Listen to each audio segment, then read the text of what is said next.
Hello dear viewers, welcome to yet another exciting episode of Tube for You. Today, as you can see, we are going to be reviewing and having an owner chat with the BENELLI BN600i. The BENELLI BN600i is an interesting bike. It was created sometime after the Chinese owners took over the dying Italian brand. So what exactly is the 600i? The 600i is a basic naked motorcycle in design. It houses a 600cc inline 4-cylinder engine in a brand new chassis.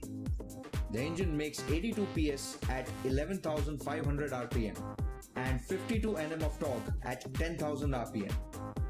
The chassis is formed with a half trellis frame that connects the head shock to a substantial alloy pivot plate, and the rear wheel sits in a hefty aluminium swing arm. The front forks are fat 50 mm upside downs, and the monoshock at the rear is having preload adjustability. The instrument cluster seems to be a bit outdated, but it's clear, easy to read, and therefore extremely functional. On top of this foundation is a pretty large angular themed bodywork, including the forward tank extensions that appear to be a BENELLI design feature across its model range. The BENELLI employs a split seat which are comfortable to ride on a daily basis without much weight on the wrists, giving an all-round comfortable feel. It also features a dual side grab rail at the back, just in case the pillion doesn't want to hug the rider. The exhaust is mounted under the tail unit, and the exhausts have a pretty distinctive flattened oval shape that is different from any other bike. On the model that we have, the stock exhaust is replaced with an aftermarket unit from Ixel, and it sounds just like a supercar. And I would take the liberty of saying that it mimics the sound of the V8 from the Ferrari 458 Italia. So what's it like to ride? When you start it up and ride it about, the first thing you will notice is a strong engine note. It's a proper inline 4 that we Indians tend to automatically lean onto. As the revs climb, the noise gets only louder and raspier. The suspension is nicely set up, which means bumpy corners aren't troublesome, and the suspension isn't soft either, to cause a wallow for the rider. It inspires confidence in the rider and to take that corner at a more aggressive rate of acceleration. Very nicely done there, BENELLI. The riding can be a slight better. The 600 needs a lot of throttle twisting to make torque at lower revs, and then after a point, very little throttle rotation produces significant amount of power. As an owner, you'll probably grow used to this nature. It features a very neat rear end with the typical Italian flair in the TNT 600i. The BENELLI feels calm to ride, but with 80 plus PS of power available on tap, it isn't slow. But whether you are going slow or fast, the noise the 4-cylinder engine makes is loud and likable. Once you get used to it, the 600i comes into its own, because the big throttle opening means small doses of power at the rear wheel produce a very calm but quick motorcycle for in-traffic riding while out on the highway. You simply won't notice the non-progressive throttle at all. The chassis specification is good with dual front discs, radially mounted calipers, and upside down forks. The motorcycle's biggest flaw that we noticed were the brakes. The 320mm dual disc setup in the front and the 280 single disc at the rear needs a surprising amount of force to start the deceleration process. Sort of like the Ninja 650, the BN600i also uses side-mounted monoshock rear suspension, the beefy swing arm as well as pivot plate. Overall though, we like the BN600i's nature.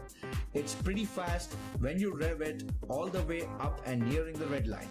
It not only feels fast but sounds terrific too. We enjoyed the ride quality, which makes mincemeat of indifferent road surfaces, while the handling feels a little heavy in nature, but otherwise secure and responsive as well.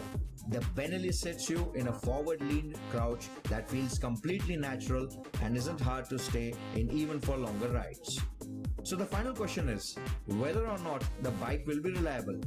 Well, that only time will tell. Are they unreliable? No, not at all. DSK Benelli has clear intentions of a local assembly, and the bike comes in as a CKD unit, which is a completely knocked down kit, to keep the costs low. That's why we get an awesome machine at a mouth-watering price. So now that we have reviewed the wonderful BENELLI TNT 600, it's time to meet the owner. Here's my friend Zihan. How are you? Really? So tell me, why did you choose the TNT 600 over any other superbike? First, the price. In comparison to 600, the much lesser price. It is only less at around 6 lakhs for the Indian roads. It has inline 4 cylinders. In comparison to this bike, the 600cc, you can drive it at a good speed, at a good road, and you can take a sharp turns and any other angles. This bike will give you a superb quality. This is originally based on the Yamaha R6 model. I can tell you that this can be used at any given point at any Indian roads, as the 1000cc produces much power in comparison to this. But these 1000 bikes are not made for Indian roads.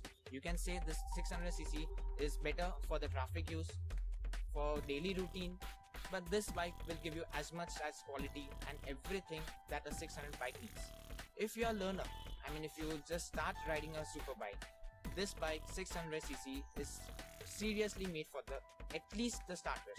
Well, that's a very nice reason that you have given. 6 lakh rupees for an amazing machine. It is really worth the price. And again, let me tell the viewers, there are many bikes that are available in the Indian market right now. There are also 600cc's, 300cc's, 1000cc's. But as far as I'm concerned, a 1000cc bike is too much in the city traffic. It heats up so much, it gives you a lot of power which you cannot manage. The 600cc is really good for new users. I agree, my friend, as I'm also just a learner. So just for learners, the 600 bike is perfect, and it gives a usable power. In comparison to 1000cc, the 1000cc's gives too much of power, and it is definitely not compatible for Indian roads. So why pay more when you can have much fun at the less price? I absolutely agree with you, my friend. And as far as your views are concerned, let me put the power into perspective.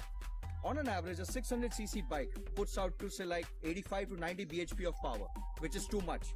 On an average, your average Pulsar bikes puts out like 25 bhp. The KTM 390 puts up approximately 45 bhp.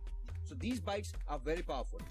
And if you're comparing a 1000cc bike, those guys 180 or 200 bhp of power. That is way too much. So on that last note, मेरा आखिरी सवाल होगा, कितना देती है? That's a good question, brother. Kitna deti? This bike gives you a much kind of good value of money, and practically this gives you a good average of around 15 to 17. 15 on Indian roads because of the traffic, and 17 on highway. So on that bombshell, I hope you liked today's episode. With this final topic, I would like to ask my friend Zihan to speak to our young viewers out there.